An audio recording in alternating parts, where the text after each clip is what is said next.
Alright, what I realised is যাদের psychological problem আছে, যারা মেন্টালি স্টেবল না, যেসব মানুষ, তারা মেনলি ম্যানিপুলেশন করতে চায়। অনেক আছে পারে, অনেক আছে পারে না, বাট তারা ম্যানিপুলেশন করতে চায়। এর কারণ তাদের লাইফে অন্য আর কিছু ম্যাটার করে না, অন্য আর কিছু ভালো ভালো নাই তাদের মধ্যে। তো যারা চায় যে ওই পাওয়ারটা থাকতে, যাতে মানুষে এদিক ওদিক মানে ম্যানিপুলেশন করতে পারে।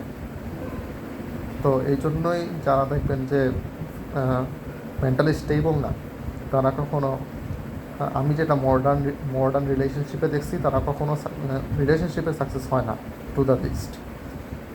কারণ তারা যখনই একটা রিলেশনশিপে যায়, তারা ইদার বেশি অবসেসড হয়ে যায়, or they take it from granted, এবং তাদেরকে ইচ্ছা মতো কন্ট্রোল করতে চায় তাদের পার্টনারদের। তো আমি সাজেস্ট করবো যে নিজেরটা আগে দেখা।